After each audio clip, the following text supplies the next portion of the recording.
Assalamualaikum warahmatullahi wabarakatuh. Saya Aulia Tri Utari dari Prodi Farmasi Fakultas Kesehatan Universitas Hamzah Wadi akan menjelaskan tentang anatomi sistem pencernaan. Sistem pencernaan dimulai dari mulut sampai dengan anus. Namun, secara khusus, manusia memiliki beberapa organ pencernaan dan sistem pencernaan lengkap. Terdiri dari mulut, laring, esofagus, lambung, usus halus, usus besar, rektum, dan anus. Sedangkan organ pelengkapnya pankreas, hati, empedu, dan kelenjar saliva. Secara garis besar, terdapat 6 fungsi dasar dari sistem pencernaan. Yang pertama itu pemasukan atau masuknya makanan ke dalam tubuh. Yang kedua, pendorongan atau pergerakan makanan dalam saluran pencernaan, atau biasanya disebut juga dengan peristaltik. Yang ketiga, pencernaan mekanik atau proses pemecahan makanan ke molekul yang lebih kecil secara fisik.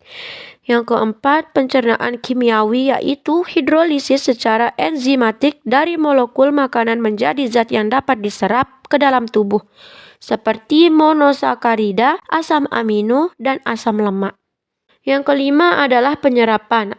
Masuknya hasil akhir proses digestif seperti vitamin, mineral, dan air dari saluran pencernaan ke dalam darah atau sistem limfe. Bagian besar absorpsi terjadi di usus halus.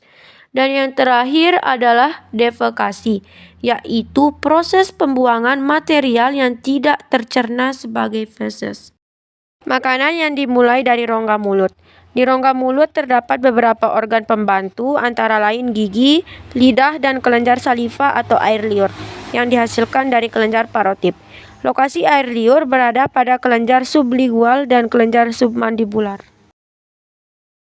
Fungsi utama dari gigi adalah mengunyah dan menghancurkan makanan, sedangkan air liur berfungsi untuk membantu memudahkan proses masuknya makanan ke dalam lambung yang menghasilkan enzim amilase, enzim lipase, serta disosom. Selanjutnya, makanan yang sudah dikunyah di rongga mulut didorong atau dimasukkan ke dalam saluran cerna lainnya, yaitu esofagus yang biasa kita sebut sebagai kerongkongan. Makanan masuk dengan cara membentuk kukus, dibentuk oleh kelenjar saliva yang berfungsi sebagai pelumas atau pelicin sampai ke dalam lambung. Lambung memiliki beberapa fungsi, yaitu pertama sebagai penampung sementara, yang kedua mengabsorpsi makanan, yang ketiga menghasilkan HCl atau asam lambung. Makanan akan ditampung di lambung kurang lebih 3-6 jam. Tentunya tergantung dari jenis makanan yang dimakan. Kemudian akan diabsorpsi oleh usus halus di dalam lipatan mukosa kedap sel yang sekresi asam lambung yang terdiri dari 4 tipe sel. Yang pertama, sel Schiff, yaitu sel yang berfungsi untuk mengsekresi proenzim pepsiogen yang bila diaktifasi akan mencerna protein. Yang kedua, sel parietal, yaitu sel yang berfungsi untuk mengekskresi asam hidroklorida. Yang ketiga, sel penghasil mukur. Yang keempat, sel G, yaitu sel yang menghasilkan gastrin. Secara garis besar, usus dibagi menjadi 2 bagian, yaitu usus halus dan usus besar. Usus halus ini dibagi menjadi 3 bagian, antara lain duodenum, jejunum, dan ileum. Fungsi dari usus halus tersebut adalah menyelesaikan pencernaan makanan, mengabsorpsi produk pencernaan, dan mengekskresi hormon yang membantu mengontrol sekresi empedu, pankreas, dan sekresi usus. Duodenum dimulai dari katup pilorik, berlanjut kurang lebih 25 cm atau 20 inci sampai bertemu dengan jejunum. Jejunum adalah bagian tengah dari usus halus dan berlanjut pada ileum. Ukuran jejunum ini memiliki panjang mencapai kurang lebih 2,5 meter. Terakhir adalah ileum, bagian akhir yang panjangnya 3,6 meter. Setelah makanan yang diserap oleh usus halus, kemudian akan dilanjutkan di usus besar atau disebut juga dengan kolon. Kolon ini dibagi menjadi 3 bagian, antara lain kolon ascendent, kolon transversum, dan kolon descendant. Fungsi utama dari usus besar adalah yang pertama, absorpsi lengkap terhadap air, kloridan, dan natrium. Yang kedua itu pembentukan vitamin, termasuk beberapa vitamin B dan vitamin K.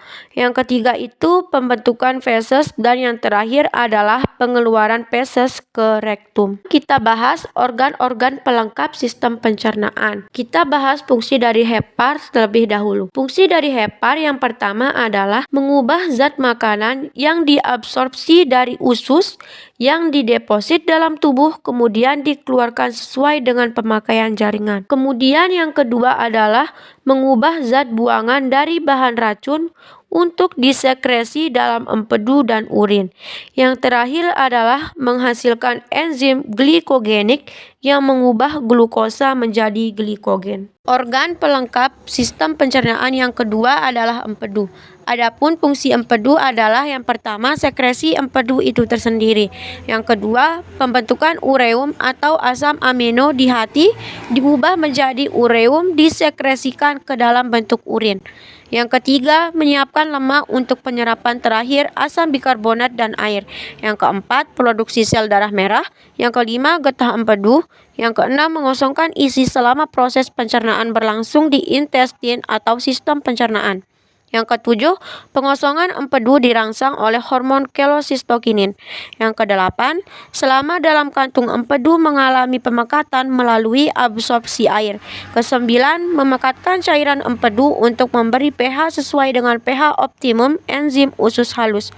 Yang terakhir adalah ekskresi asam empedu dan kolesterol yang bertujuan untuk mengeluarkan racun, obat, dan lain-lain.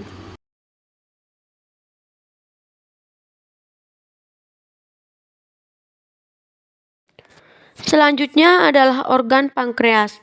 Organ pankreas memiliki beberapa fungsi, yaitu yang pertama sekresi hormon eksorin yang tujuannya adalah membentuk getah pankreas yang berisi enzim dan elektrolit.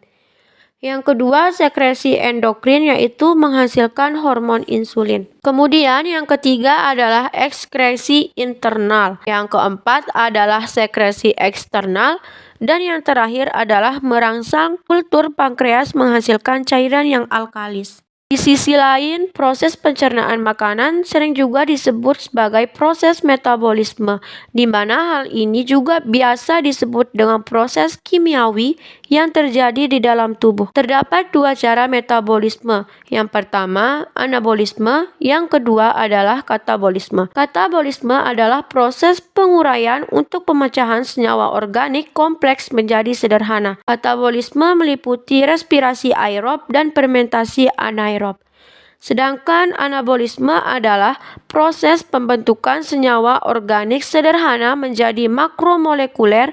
Anabolisme melalui proses fotosintesis atau cahaya dan kemosintesis atau zat kimia. Hanya ini yang dapat saya sampaikan, kurang lebihnya mohon maaf. Sekian, wassalamualaikum warahmatullahi wabarakatuh.